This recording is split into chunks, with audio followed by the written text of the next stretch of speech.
সম্মানিত চাকরি প্রত্যাশী ভাই বোনেরা, আসসালামু আলাইকুম। আশা করি আপনারা সবাই অনেক ভালো আছেন।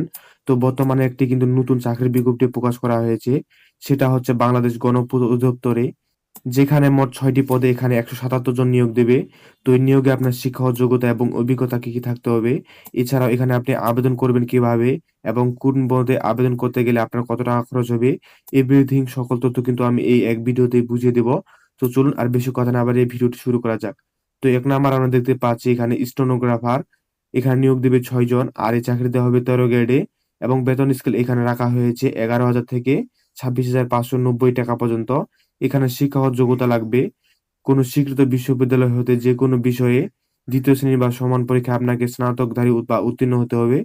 এছাড়াও কম্পিউটার বেসিক কাজগুলো এখানে কিন্তু আপনাকে জানতে হবে।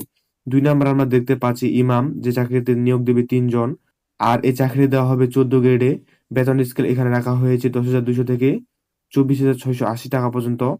এখানে শিক্ষাগত যোগ্যতা লাগবে বাংলাদেশ শিক্ষা বোর্ড হতে কামিল অথবা কমিল মাদ্রাসে আপনাকে উত্তীর্ণ হতে হবে। এছাড়াও যেকোনো বিষয়ে আরবি বা ইসলামিক বিষয়ে স্নাতক ডিগ্রি উত্তীর্ণ হতে হবে আপনাকে।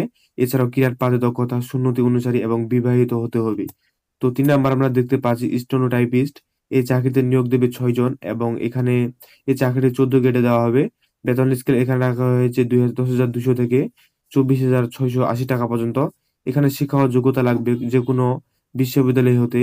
এখানে যেকোনো সাবজেক্ট নিয়ে আপনাকে ২য় বা সমমান্য পরীক্ষায় আপনাকে উত্তীর্ণ হতে হবে স্নাতক পাশে। এছাড়াও কম্পিউটারের যে বেসিক কাজগুলো আছে এগুলা আপনাকে জানতে হবে। তো ৪ নাম্বারে আমরা দেখতে পাচ্ছি নকশাকার, যেখানে নিয়োগ দেবে ৩৬ জন। আর এই চাকরি দেওয়া হবে ১৫ গ্রেডে। এখানে বেতন স্কেল রাখা হয়েছে ৯,৭০০ থেকে ৩৩,৪৯০ টাকা পর্যন্ত। এখানে শিক্ষাগত যোগ্যতা লাগতেছে সংশ্লিষ্ট ক্ষেত্রে ড্রাফটিং সনদপত্র, এসএসসি বা পরীক্ষায় উত্তীর্ণ হতে হবে। তবে কিন্তু এখানে অভিজ্ঞ প্রার্থীদের কিন্তু অগ্রাধিকার দেওয়া হবে এবং বয়স হতে হবে আপনার ১৮ থেকে ৩২ বছরের মধ্যে। এবং ৫ নাম্বার আমরা দেখতে পাচ্ছি ভিটি অ্যাটেন্ডেন্ট, যেখানে নিয়োগ দেবে ৩ জন। আর এই চাকরি দেওয়া হবে ১৫ গ্রেডে। বেতন স্কেল এখানে রাখা হয়েছে ৯,৭০০ থেকে ২৩,৪৯০ টাকা পর্যন্ত। এবং এখানে শিক্ষাগত যোগ্যতা লাগবে মাধ্যমিক ও উচ্চ মাধ্যমিক শিক্ষা বোর্ড হতে এইচএসসি বা এসএসসি পরীক্ষায় উত্তীর্ণ হতে হবে। এছাড়াও সরকার কর্তৃক ভোকেশনাল ট্রেনিং ইনস্টিটিউট টিটিসি হতে ট্রেড লাইসেন্স বা ইলেকট্রিশিয়ান কোর্স সম্পূর্ণ হতে হবে। এখানে বয়স হতে হবে আপনার ১৮ থেকে ৩২ বছরের মধ্যে। তো এরপর আমরা দেখতে পাচ্ছি অফিস সহায়ক এলএলএসএস, এখানে নিয়োগ দেবে ১২৩ জন। সর্বোচ্চ নিয়োগ কিন্তু এখানে ১২৩ জন। এই চাকরি দেওয়া হবে ২০ গ্রেডে এবং বেতন স্কেল এখানে রাখা হয়েছে ৮,২৫০ থেকে ২০,০১০ টাকা পর্যন্ত। এখানে শিক্ষাগত যোগ্যতা লাগবে কোন স্বীকৃত শিক্ষা বোর্ড হতে মাধ্যমিক স্কুল সার্টিফিকেট বা সমমান পরীক্ষায় উত্তীর্ণ হতে হবে। জনপ্রশাসন মন্ত্রণালয় বিধি ১ কর্তৃক আপনাকে ২৪/৯/২০১৯ তারিখের মধ্যে জারিকৃত মন্ত্রণালয় বা বিভাগের সংযুক্ত অধিদপ্তর কমন পদের নিয়োগ বিধিমালা ২০১৯ তার তফসিল ৫ পরীক্ষা গ্রহণ করতে হবে। এবং ৩ আমরা দেখতে পাচ্ছি এখানে বয়স আপনাকে সর্বোচ্চ ১৮ থেকে ৩২ বছরের মতো হতে হবে। এর চেয়ে কম বা বেশি হলে কিন্তু এখানে আপনি অগ্রাধিকার পাবেন না। তো এখানে মোট ৬টি পদে ১৭৭ জন নিয়োগ দেবে। তো এই নিয়োগের যে যোগ্যতাগুলো আছে এগুলো আপনারা আরেকটু বিস্তারিত পড়ে নেবেন। আপনাদের যেটুকু জানা না জানলেই নয় সেগুলো কিন্তু আপনাদের আমি পড়ে শোনালাম। তো এখন দেখে আসি যে এখানে আপনি আবেদন করতে গেলে আপনাকে কি, কি শর্ত মানতে হবে। তো এখানে আপনি আবেদন করতে গেলে উপরের উল্লেখিত পদসমূহের জন্য বাংলাদেশের সকল নাগরিক জেলা হতে মানুষজন কিন্তু এখানে নিয়োগ দেওয়া হবে। এবং ১/৮/২০২৬ তারিখে এখানে কিন্তু আবেদন শুরু হয়েছে। এবং এখানে আপনি আবেদন করতে গেলে সকল প্রকার যে শর্তগুলো আছে এগুলো কিন্তু আপনাদের অবশ্যই মানতে হবে। তো এছাড়াও যে এখানে আপনার গণপূর্ত অধিদপ্তরের যে নিজস্ব ওয়েবসাইটের লিঙ্কটা দেখতে পাচ্ছেন, সেটা কিন্তু আমি ডেসক্রিপশন বক্সে দিয়ে দিব। চাইলে আপনারা সেখান থেকে ঢুকে কিন্তু তাদের ওয়েবসাইট ভিজিট করতে পারেন। তো এখানে আবেদন করতে গেলে যে আবেদন ফরম পূরণ এবং জমা দানের শেষ তারিখ সেটা আপনাদের শুনাই। সেটা হচ্ছে যে আবেদন শুরুর তারিখ হচ্ছে ২/৮/২০২৬ তারিখ। অর্থাৎ কালকে থেকে কিন্তু এই আবেদনটি শুরু হয়েছে। এবং এখানে আবেদনের শেষ জমা দানের তারিখ হচ্ছে ৩১/৮/২০২৬ তারিখ বিকাল ৫ ঘটিকার মধ্যে। তো এখানে কিন্তু আপনি আবেদন করার পরবর্তী ৭২ ঘন্টা সময়ের মধ্যে কিন্তু এখানে আবেদন ফি জমা দিতে পারবেন। তো এখানে আবেদন কিন্তু ২ প্রসেসে করা যাবে।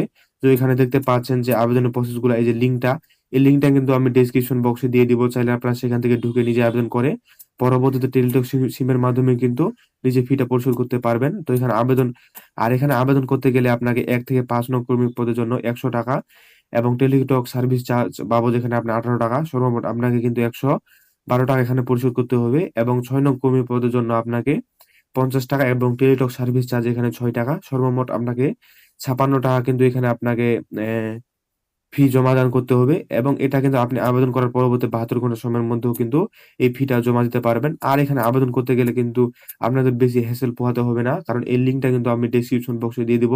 আপনি ঢুকে সেখানে নিজে নিজে আবেদন করতে পারবেন। তো এতটুকুই।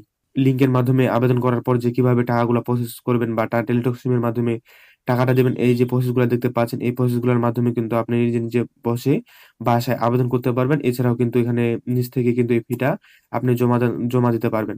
তো এছাড়াও যে গণপূর্ত অধিদপ্তরের যে ওয়েবসাইটের লিঙ্ক গুলা আছে, ওয়েবসাইটের অফিসিয়াল লিঙ্ক গুলা সবগুলো কিন্তু আমি ডিসক্রিপশন বক্সে দিয়ে দেবো। চাইলে আপনারা সেখান থেকে ঢুকে নিজে নিজে বিস্তারিত চেক করে নিতে পারেন। এবং এছাড়াও যদি বুঝতে কোনো অসুবিধা হয় সেক্ষেত্রে আপনারা কমেন্ট করবেন, সেক্ষেত্রে কমেন্টের রিপ্লাই দেওয়ার চেষ্টা করবো ইনশাল্লাহ।